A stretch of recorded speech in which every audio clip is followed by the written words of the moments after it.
আমজনতা কি ভাবছে? সরকারি পরিষেবা কতটা পেয়েছে? শিক্ষা ব্যবস্থা কতটা এগোলো? আপনাদের কথাই আমরা তুলে ধরবো, আমরাই দেখাবো ভোট জনতায়। নমস্কার, আপনারা দেখছেন টিভি24 বাংলা। যেমনটা আপনারা জানেন যে ভোট জনতার আমরা একটা পর্ব দেখাচ্ছি। এই মুহূর্তে আমরা রয়েছি মুর্শিদাবাদ পৌরসভার একেবারে গ্রামগঞ্জের মাঝে। সাধারণ মানুষের সাথেই কথা বলছি, আমরা জেনে নিচ্ছি তাদের নিচে অন্তরের কথা। চরম স্কয়ার হসপিটাল, সুস্থতার একমাত্র ভরসা। 79 পঞ্চাননতলা, চালতিয়া, বহরমপুর, মুর্শিদাবাদ। সামনে বিধানসভা নির্বাচন, সেই নিয়ে আমরা টিভি24 বাংলা থেকে এসেছি জনসংযোগ করার জন্য, সাধারণ মানুষের কথা টিভির পর্দার মাধ্যম দিয়ে তুলে ধরার জন্য। আপনাদের এইদিকে এই যে বিধানসভা নির্বাচন যে হয়েছে, কি মনে হচ্ছে যে ভোটের হাওয়া ঠিক কোন দিকটা? এখন তো দিদি এখন আছে বর্তমানে, এখন দিদি এখন থাকতে পারে। এই যে দিদির যে প্রকল্পগুলো এতগুলো, সেগুলো সবগুলো পাচ্ছেন? সবগুলো পাচ্ছি, হ্যাঁ, যেটা মানে লক্ষ্মী ভাণ্ডার সেটা পাই।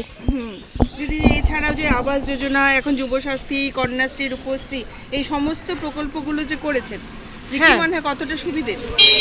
সুবিধে অনেকের, সাধারণ মানুষ, গরিব মানুষের পক্ষে খুব সুবিধের। এই যে কিন্তু গত নির্বাচনে তৃণমূল কংগ্রেস কিন্তু বিজেপির কাছে পরাজিত হয়ে গেছিল, তবুও যে কাজ করছে, কি মনে হয় যে উন্নয়নটা কারা করছে? তৃণমূল করছে। আপনার নাম কি? কণিকা মণ্ডল। আপনি কি বলবেন এই বিধানসভা নির্বাচন নিয়ে? কি কার দিকে হাওয়া, কার দিকে জোর বেশি? আমিও তাই বলবো, দিদির দিকে হাওয়া বেশি।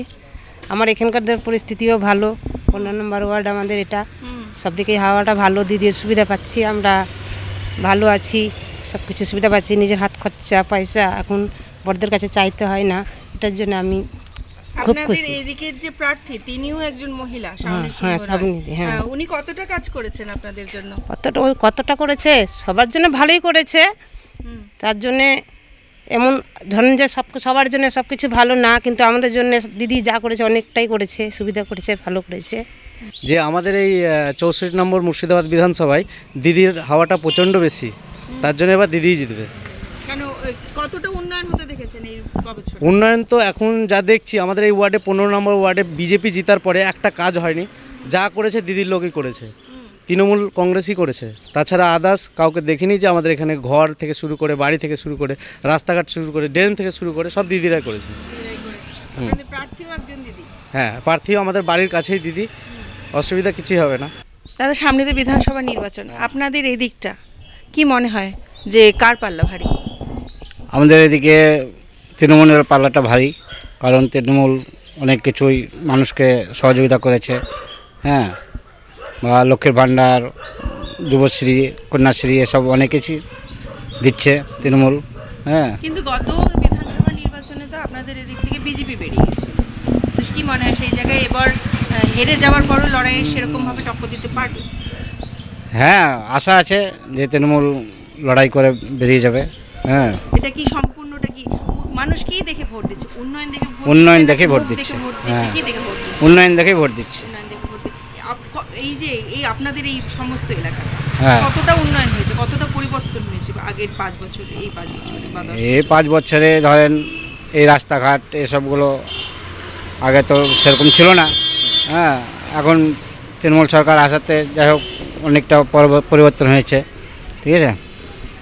এই তো মানে আমাদের যা করেছে ভালোই করেছে, হ্যাঁ। কংগ্রেস যা ছিল বা বিজেপি তো আসার ক্ষমতাই নাই, হ্যাঁ, বিজেপি আসতে পারবে না, হ্যাঁ। মনে হয় কি 100-তে 99% বলছি যে বিজেপি আসতে পারবে না।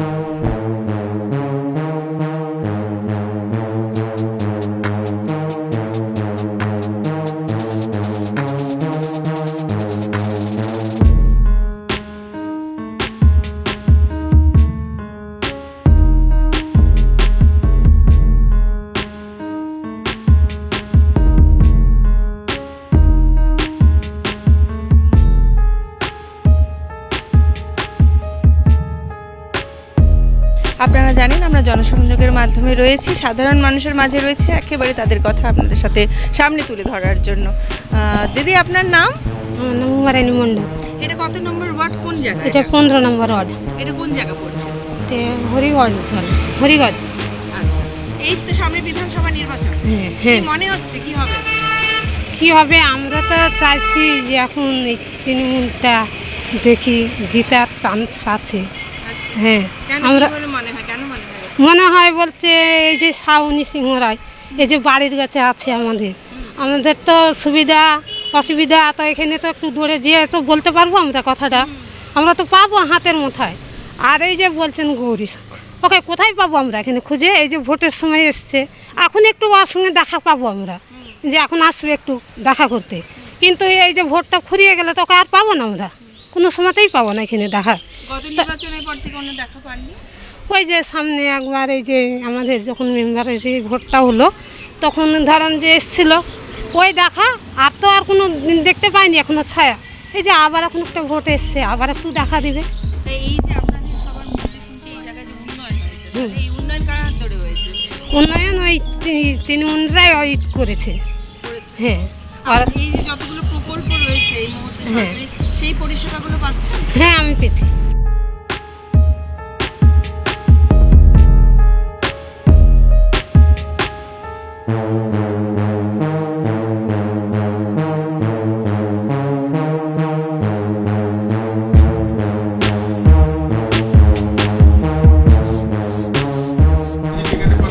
আমরা জনসংযোগ করার চেষ্টা করছি। আপনারা দেখছেন ভোট জনতার নতুন পর্ব, সাধারণ মানুষের মাঝেই রয়েছে, একদম বাড়ি বাড়ি চলে এসেছে আমরা তাদের কথা আপনাদের সামনে তুলে ধরার জন্য। আসুন,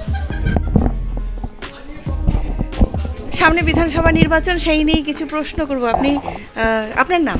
আমার নাম ললিতা সাহা। বিধানসভা নির্বাচনে কি মনে হয় ভোটের হাওয়া কোন দিকে এবার দৌড়চ্ছে? টিএমসির দিকে দৌড়াচ্ছে। এই যে লালবাগ ঠিক কত বছর আপনারা এখানে আছেন? আমার এখানে তা হয়ে গেল অনেক বছর, 25 বছর। গত 5-10 বছরের মধ্যে এখনের মধ্যে লালবাগে কতটা উন্নয়ন হয়েছে বলে মনে হচ্ছে? প্রচুর উন্নয়ন হয়েছে এখানে। এখানে গতবার বিধানসভা নির্বাচনে তো বিজেপি জিতে গিয়েছিল, কিন্তু তবুও এখনো পর্যন্ত আপনারা বলছেন উন্নয়ন হয়েছে। সেই কেন্দ্র সরকারের দ্বারা উন্নয়ন হয়েছে নাকি রাজ্য সরকারের উন্নয়ন আপনাদের? আমার দিদির দ্বারাই উন্নয়ন হয়েছে। দিদিকে যখনই ডেকেছি আমরা তখনই পেয়েছি দিদি সব কিছু। এখানে আপনাদের প্রার্থী হিসেবেও একজন দিদি রয়েছে। হ্যাঁ, শাওনি দিদি। হ্যাঁ, কি মনে হয় উনি কতটা কাজ করেছেন আপনাদের? উনিও আমাদের এখানে প্রচুর পরিমাণে কাজ করেছে। মমতা দি আমাদেরকে দেখছে সবসময়, আজকে একবার নাকি মমতা দি ছাড়া ভোট কাকে দেব? এটা তো বলতে হবে না, এ তো মানে বলার কোনো ব্যাপারই নাই। যে খাওয়াবে দাওয়াবে পালবে লালবে তাকে তো ভোট দেবো আমরা। তো অন্যের কোনো ভোট? হ্যাঁ, লালবাগ 3 নম্বর ওয়ার্ড। বেকার এত লক্ষ লক্ষ বেকার ছেলেদেরকে উনি ভাতা, মানে বেকার ভাতা দিচ্ছে। হ্যাঁ, যে মানে তার 1 পয়সা মানে বলছে আমার পকেট খরচা ছিল না, ছেলেরা বলছে না, এ তো মানে কেউ আমাদেরকে দেখে না। এখন যে এতগুলো প্রকল্প দিচ্ছে, এই যে কন্যাশ্রী বলছেন, হ্যাঁ, সব তো মানে মমতা। লক্ষ্মীর ভান্ডার বলছেন, হ্যাঁ, সব কিছু। তারপরে এই এখন যুবসাথী হয়ে গেছে, বার্ধক্য ভাতা, এই সমস্তগুলো মানুষের জন্য উপকার কতটা করেছে? মানুষের 100% উপকার। যারা যারা মানে পাচ্ছে তাদেরকে জিজ্ঞাসা করবেন, বললাম আপনি লক্ষ্মীর ভান্ডার পাচ্ছেন, বেকার ভাতা পাচ্ছেন, এ তো মানুষই বলবে, বলার কথাই। হ্যাঁ, এগুলা তো মানে অন্য আয়সা বলবে আমাকে ভোট দেন, ভোটটা কেন দিব ভাই, তুমি কি করেছো আমাদের? আয়সা বলবে ভোট দাও, আর আমাদের ভোটের খাতা যে মানে আজীবনভর ভোট দিয়ে আসছে তাকে বলছে বাংলাদেশ যাও। তা হয় কোনো দিন? এই যে এসআইআর হলো, হ্যাঁ, এসআইআরটার জন্য তো, হ্যাঁ, এসআইআর আমাদের সব নাম আছে, আমাদের কোনো নাম 2002 থেকে আমাদের সব নাম আছে, আমরা আগে থেকে দিয়ে আসছি, এখনও দিচ্ছি। এসআইআর ঠিক আছে আমাদের। যারা যারা নাই তাদের জন্য আফসোস হচ্ছে, কেন তারা পেলো না। হ্যাঁ, এবার এটা পাওয়া উপযুক্ত, মানে যারা পাওয়ার উপযুক্ত কেন পাচ্ছে না? চরক স্কয়ার হসপিটাল সুস্থতার একমাত্র ভরসা। জেলায় প্রথম একই ছাদের তলায় সমস্ত অত্যাধুনিক উন্নত মানের চিকিৎসা পরিষেবা, উন্নত মানের IPD, ICU, CCU, NICU, PICU, dialysis, 7টি modular OT, orthopaedic, paediatric, urology, gynaecology, 24 ঘন্টা অভিজ্ঞ চিকিৎসক। এছাড়াও জেলায় প্রথম ক্যাথল্যাব, সিমেন্স, আর্টিসান, এক্স মেশিনের পরিষেবা থাকছে চরক স্কয়ার হসপিটালে। 24 ঘন্টা private blood bank, MRI, CT scan, digital X-ray, cath ল্যাবের পরিষেবা। ওপিডিতে বসছেন বিশিষ্ট চিকিৎসকেরা। রয়েছে স্বাস্থ্যসাথী কার্ডে চিকিৎসার সুব্যবস্থা। চরক স্কয়ার হসপিটাল, 79 পঞ্চানন তলা, চালতিয়া, বহরমপুর, মুর্শিদাবাদ।